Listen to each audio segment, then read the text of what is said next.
Yung mga puro mukhang natikita na lang ito. At may driver naman. Yung mga puro may naabutan tayo dito. Dalawang sasakyan, isang school service at isang L300.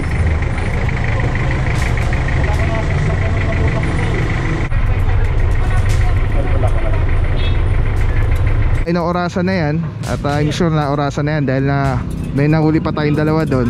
Nag-proceed na yung team dito. Oh, ito na pala yun mga kapuro, yung papuntang Himlayan.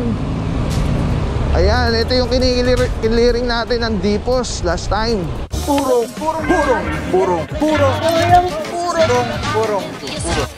pagmamahal.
What is up guys? Papa Pao here, puro pagmamahal mga puro, Barangay Pasong Tamo, Quezon City.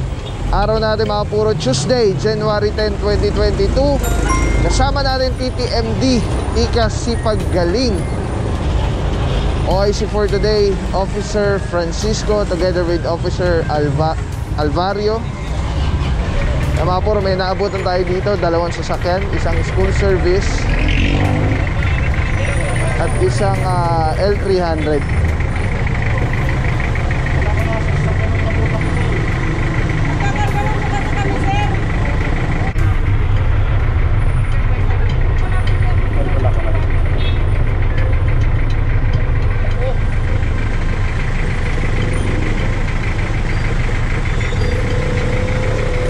Mga puro, may mga driver naman, so titikita na lang po ito. Yan, kasama natin ang ating OIC, Officer Francisco.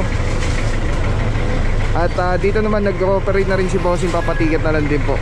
So yung mga puro, dalawa yung ating na-apprehend dito sa area. Nakapark po sila. Ito po ay bangketa na, at the same time kalsada na rin po. So yung team natin mga puro, ganito po magtrabaho dito sa Quezon City, TTMD. Nag-proceed na po, nag-advance na. Alright.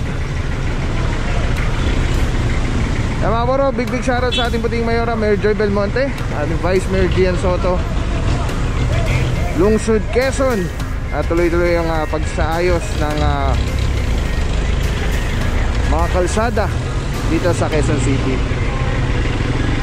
Siyempre, big shoutout sa ating hepe ng TTMD, Sir Dexter Cardenas. Big shoutout din sa ating mga team leaders, Officer Cortez and Officer Baguio.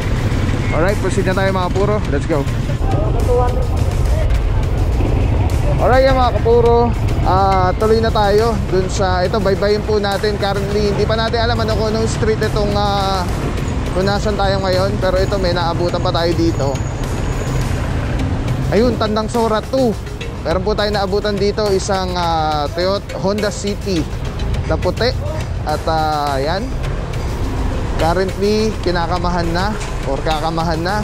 At dito isang L300 H100 palang tawag doon. At alright mga puro, hindi tayo currently sa Tandang Sora. At Barangay Pasong Tamoken City. Sama natin dito Officer Alvario, isa sa mga OIC natin. Officer Maure, good morning sir. TTMD, saludo. At ito nga po, inaabutan natin isang H100 na pick up. At kasama rin natin ang MMDA Seated 1, Officer Spinelli and Officer Garance. Good morning mga bossing, saludo mga boss. Alright, so ito mga puro walang driver na lumalabas. So yun nga, galing pa tayo dun sa may bandang kanto. Officer Hipolito, good morning sir. At yun na, inaorasan na yan. At I'm sure na orasan na yan dahil may nahuli pa tayong dalawa doon. Nag-proceed na yung team dito. So within 5 minutes po, meron po tayong ruling ang MMDA na within 5 minutes pag may lumbas na driver, titikita na lang po. Morning sir, saludo bossing. At pagka naman walang driver within 5 minutes, subject po rin pound na po yan, diretso Tumana Marikina. Issuean po kayo na impounding notice.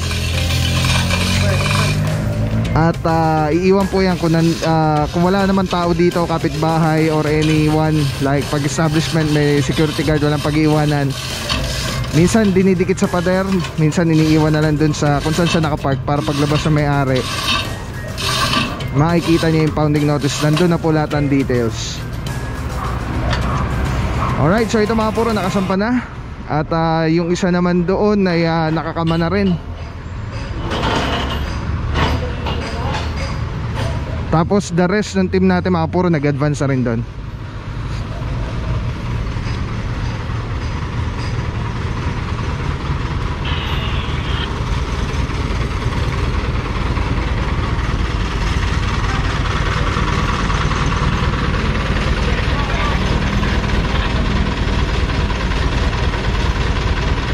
Nakita natin mayroong mga sasakyan na dito na ipinapasok na nila dahil nga may clearing operation.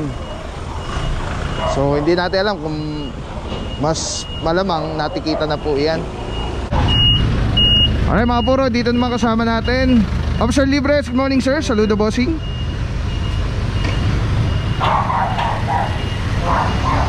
Ayun, may driver, maanda rin sa sasakyan. Hindi natin alam kung baka natikita na.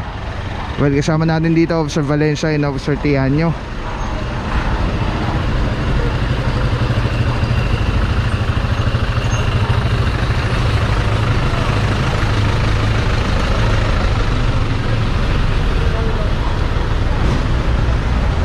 Officer Tianyo, good morning sir. Dito naman Officer Valencia, good morning bossing, saludo TTMD. Yung mga puro mukhang natikita na lang ito. At may driver naman.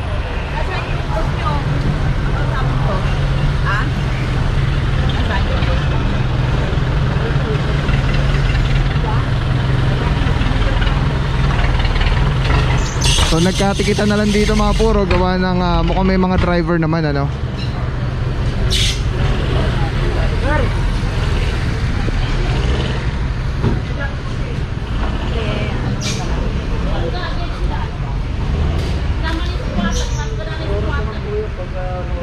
Ayan, So natikita na lang din ito. Hindi natin naabutan mga puro, katulad ng sinasabi natin. Nagsimula pa tayo dun sa may kanto, nagkatikitan na. Pagkatapos dun sa may bandang gitna, may nahila na tayong dalawa.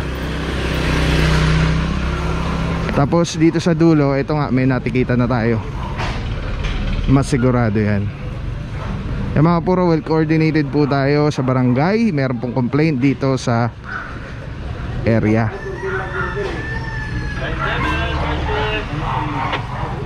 Yung pas compound ito yung Cleopas compound. Cleopas compound. Ano na? Ito yung Cleopas Kaya compound. makikisuyo na lang. Dapat na nakaharap na bato na. Yung pangalawa, ano nag-start? Pangalawa.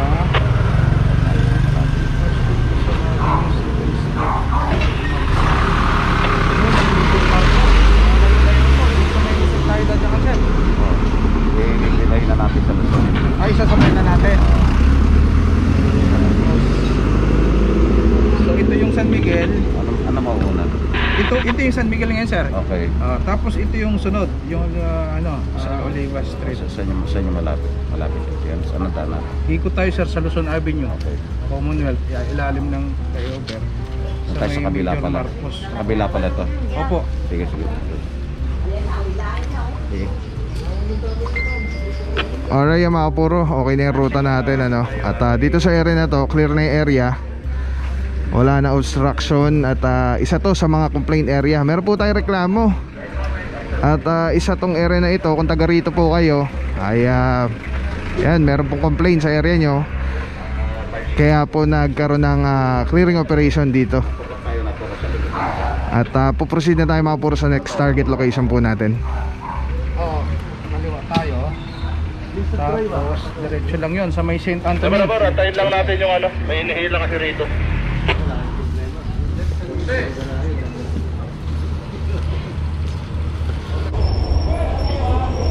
Alright mga puro, cleared na sa dulo. Dito naman sa may bandang gitna, inihila na currently. Inisyohan lang ng impounding notice. At ito nga, dalawa yung nakakuha dito sa gitna, no? Ito yung isa, yung sedan.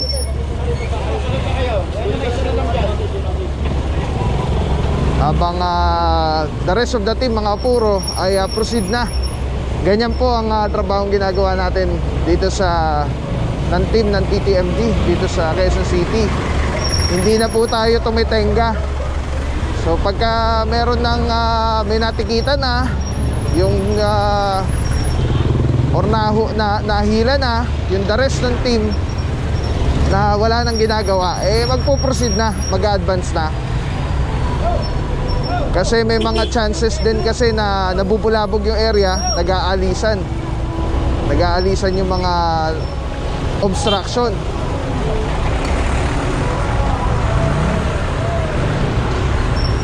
Kumbaga may term na tinatawag na ititimbre.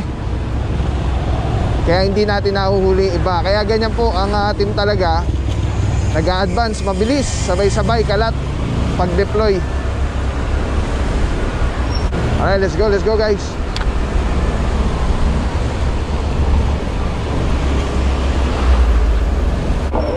Oh, ito na pala yun mga kapuro, yung papuntang Himlayan. Ayan, ito yung kiniling natin ng Dipos last time. Malinis-linis na, meron pa rin yung kainan dito, tindahan. Ayan, meron tayo naabutan ditong tricycle.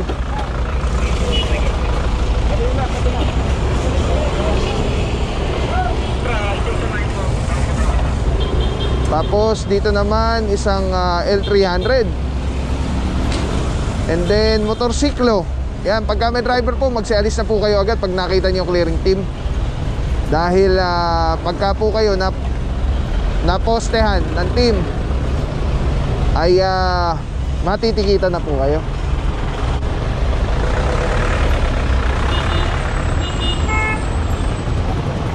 Guys, grabe, Telesim Philippines #1. Mura na quality pa. Ito po yung gamit natin sa ating motovlogging. Pag sa operation, tatanggal ka ng helmet or itataas mo helmet yung Telesim Philippines. Ang ganda niyan guys. Sobrang ergonomic yan. Komportable, ang ganda pa. Very slick lang yan. Angas. Yung mga mount na gamit natin, Telesin din yan. Sa nakaharap sa akin na footage yan yun. Tapos Telesin sa cellphone. Yan. Bakit Telesin products? Ito mga puro, makita nyo yan yung original GoPro battery. I'm using Hero 7 and Hero 8. So ayan, turn on, record, and then bang, error. Imagine, napaka-importante ng kukunan mo tapos mag-e-error yung camera mo. Naku po. Kaya mga puro, tignan nyo, gagamitin natin yan. Lumang-lumang Telesin battery na yan. Ilang taong ko na siguro nagamit yan. I think 1 or 2 years. Na-repair niya yung file. Record. All good. Yung battery life niya, hindi din ganun ka pilis maubos. Yan kung bakit Telesin ang ginagamit natin as accessories sa ating GoPro. Lahat ng baterya natin is Telesin Philippines battery. So yung makita nyo, ilang minutes na yan. Iniwan ko lang yung nagre-record. 25 minutes na, 25 minutes. Lahat na nakasalpak dyan po ay Telesin batteries. Yung mga pinakita ko kanina.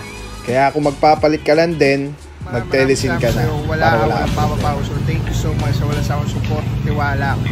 Wala akong masabi kundi thank you so much. Thank you sa Panginoon at ingat kayo palagi. Again, kung wala akong nagpapapaw. So thank you so much. God bless you. Purong pagmamahal. Thank you so much. God bless.